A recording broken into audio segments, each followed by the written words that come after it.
No? Only a few? All right. So, my name is Panama Bartholomy. I'm the director for the Building Decarbonization Coalition. Very pleased to be here. I'm honored. I've never been able to make the retreat. If anything is a reflection of Sean and everything that Sean is, this retreat is it. I mean, from the heart to the massage to the celebrations to the incredible technical capacity of the presenters. I mean, it is incredible what you've put together here, Sean. So thank you for having us all year after year.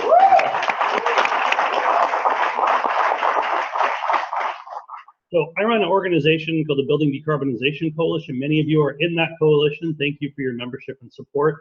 We're up to about 145 members now, not just in California. We're just about to add NYSERDA over from New York into the coalition as well. But we're made up of utilities like Southern California Edison and SMUD, manufacturers. 96% of the market share of residential hot water heater manufacturers are in our membership, including the gas guys. 40% of the HVAC manufacturers, 30% of the population of California is represented in our local government representatives. So it's a great organization, and what we do is we work on the policy and the market barriers that are holding back all of the good work that you guys have been presenting over the last 2 days. So in January, we put out a roadmap to decarbonize California's buildings. It really laid out a vision for California and what we're going to need to do in order to be able to really achieve some of our greenhouse gas goals. And it called for a number of numerical goals. And this was a consensus document. And so we had Pacific Gas and Electric taking part in this. We had, as I mentioned, the manufacturers of gas-reliant hot water heaters taking part in this. And on a consensus basis, at the time, about 90 members of our coalition agreed to endorse this. And so basically what you had is you had manufacturers of gas hot water heaters saying, we support and will work with you to bring about policies that outlaw our products in California so that we can bring about emissions-free building stock in the state. So we agreed to the following goals you see up here on the screen: zero emission building codes for residential commercial buildings, existing building efforts, and then dramatically increasing the share of the sales of heat pump technology. Basically, we have a goal of zero emission economy-wide by 2045 in California. Your average furnace, 15 to 20 year life. Your average hot water heater, 8 to 12 year life. And so really past 2030, if we're going to be getting to zero emissions, you can't be selling gas appliances in California. And that's what we reflected here in this. Underneath these numerical goals were these 5 roadmap goals. And we looked at what is it going to take in order to actually achieve those numerical goals in California, and what are we all going to have to work on? And we kind of tried to sum it up in these 5 really. We need to be dramatically increasing awareness. We need to be ensuring a very good value proposition for builders, installers, and customers. We got to get the supply chain set, and we have to align policy. All right, thanks everybody. That's why we have a coalition. Because everybody was working on this, or separate parts of this, but nobody was working on this together. And that's the power of a coalition. It's bringing all of our disparate resources together so that we're much stronger as a whole than individual parts. And so my presentation now is going to be about what are all of us as a coalition doing to actually implement each of these goals. So I've never presented it in this way before, but I'm going to go through each one of these goals and all of the activities that are underway in California and what we're doing in the coalition to help us achieve each of these goals. So we'll start off with that building awareness. We have got about $350,000 from Pacific Gas and Electric, Southern California Edison, 4 CCAs, Palo Alto, and Rocky Mountain Institute have all come together to develop a statewide consumer inspiration campaign around building electrification that'll roll out in Q1 or Q2 of next year. Anybody, whether you're a manufacturer, an installer, a builder, or a consultant, will be able to use the materials that come out of this campaign. It'll be tested messaging, customer segmentation, targets, collateral, branding that can be used by anybody. They'll have a statewide online website. What is a heat pump? Where can I find a heat pump? What would it do to my bills if I put a heat pump in? Where can I find a contractor to be able to help me put a heat pump in? These sorts of things in this. We've hired a great firm called School of Thought out of San Francisco. Here's some of their work to help us put together this campaign. The campaign will be finished in September, and we will show it to all of you with all of the creative. And then, as I mentioned, we'll be rolling it out in Q1 and Q2 of next year, particularly focused on those areas where we're going to be having rebates for heat pump water heaters and other technologies. So focusing on those areas that have already started to improve the customer value proposition. The School of Thought has finished up some of their qualitative research. I'm just seeing how far back this goes.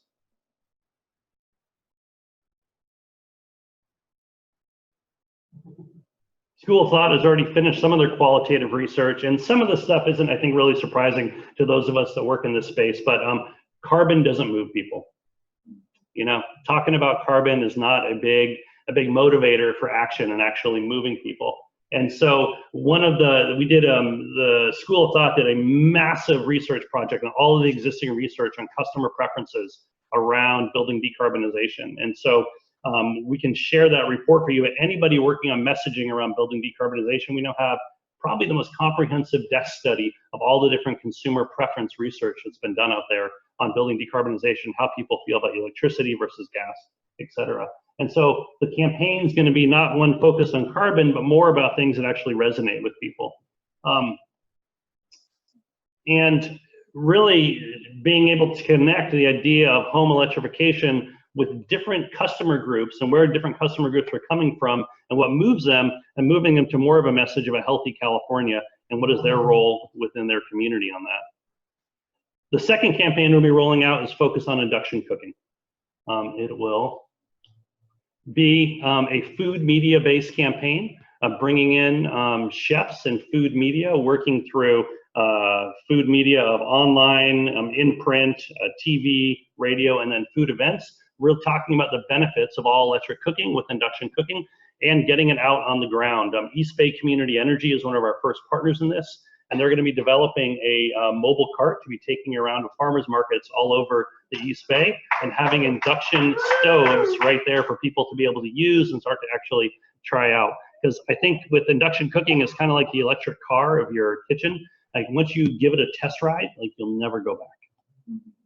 The other thing we're working on is a way to finally be able to recognize buildings that have gone all electric and are powered by renewable energy.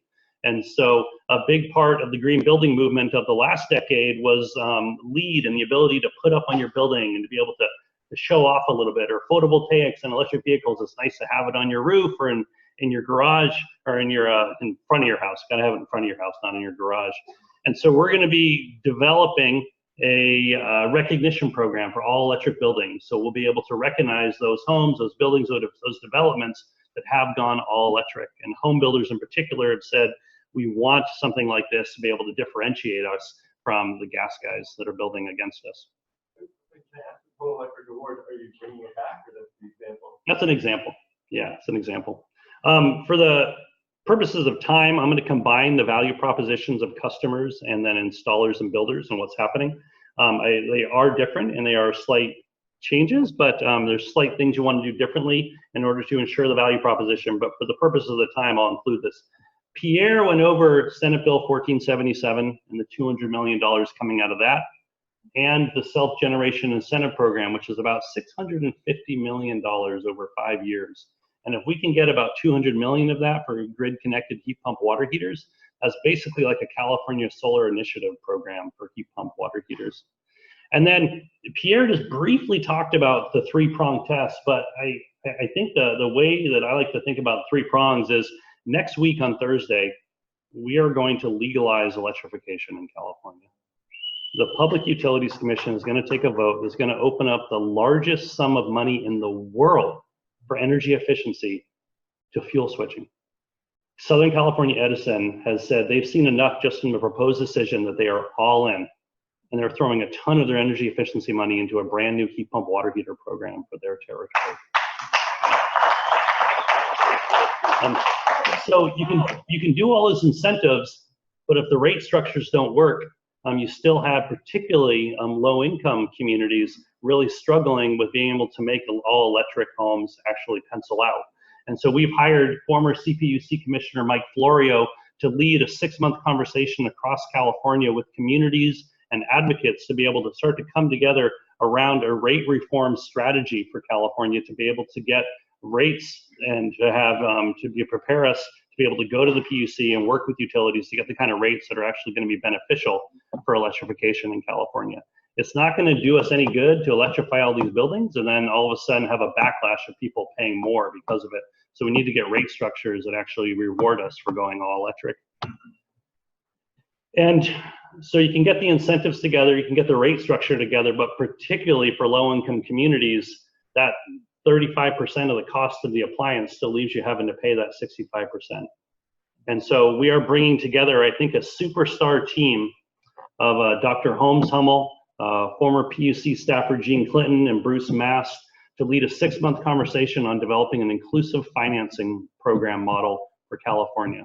And what this looks at is really probably a pays model where it'll be a tariffed on-bill repayment plan for California, so that you'll be able to take a loan out through your utility, repay it through your utility bill. Southern California Edison is planning on putting in a proposal for one of these in December. And so this conversation that we lead over the next 6 months is really going to be getting stakeholders like the Utility Reform Network and the ratepayer advocates and others ready to be able to support it when it actually comes in front of the PUC in December and January. And so that's how we're working on some of the value propositions. It's incentives, it's getting the rates right, and then it's getting the financing in place to be able to help people. I'm not going to do it. You're going to do it because you're going to be in that conversation. Yeah. So the other one's in the supply chain. How do we get the supply chain ramped up, and how do we get the technology where it needs to be and the workforce where it needs to be? And so we're starting with really a market assessment of builders, and both new residential builders and commercial builders. And where are they at? What are their fears? What do they know? What are their gaps? What do they think about the technology? And we've hired TRC to now interview. We've interviewed just about 21 builders, 6 energy consultants up and down California that work in a variety of different market areas, single family, multifamily, affordable, market rate. So we think we have a nice diversity of folks looking at the residential builders to be able to really ask them, have you ever engaged in electric buildings? What do you think about electric buildings? Is it possible to build those today? What are some of the issues that you see with electric buildings? What do you know about induction cooking? What do you know about heat pump technology? And then really, what do we need to do in California if we're going to actually be building all electric buildings? What do you as builders need? And so a synthesis report will come out next month that we're going to be giving to policymakers and local governments to help them try to better understand what builders need as we're adopting these REACH codes to be able to help the builders be able to meet these REACH codes. We're going to be doing the same for contractors in California. We've hired EMI to interview 40 different contractors up and down California, installers, to be able to have a similar synthesis report. And then we're developing an online database of contractors that actually know what the hell they're talking about. One of the biggest issues is consumers can't find contractors that actually understand heat pumps and can install them or have any experience with it. And so we are working with Energy Solutions to develop an online database with criteria that the minimum level of qualifications for these installers, a minimum level of experience of actually installing this technology, background checks, minimum level of insurance. So when you put in your zip code, you'll be able to find someone that knows what they're talking about to get them out to put in stuff within your home. We are working with NYSERDA, Excel Energy out of the Midwest, Southern California Edison, got little feelers into SMUD, and then with PG&E about taking a look at the technology. Do we have all the technology we need to make the total transformation we need and the transition we need? The answer is no, spoiler alert. And so what this will look at, this study will look at, okay, what is the end state of electrification and the technologies that are available at that point? And then moving back to where we're at right now, what are the roadmaps for each of those technologies and what are we missing from that? What we'll do from that is to start to develop leadership specifications that will really drive the market in those areas. So I'll use induction cooking as an example. Induction cooking, some people complain about fan noise, they complain about buzzing, there can be power quality issues, and there's concerns about electromagnetic fields. All those things can have technical fixes. And if California actually put its code and its incentives behind pushing leadership specifications, we could bring about those sorts of technologies within our market. And so we're going to be developing leadership specs with stakeholders to be able to try to push these sorts of changes within technology, similar to what we did with retrofit-ready heat pump hot water heaters. Last year, we brought together 120 different policymakers, utilities, and then OEMs of heat pump water heaters for a 2-day summit in San Francisco to say, can we build a low amperage, low voltage, space constrained, grid interactive heat pump water heater to make it actually work for California? And I'm happy to say that Rheem and A.O. Smith, the two largest hot water heater manufacturers in the country, are going to be delivering prototypes of these in December of this year.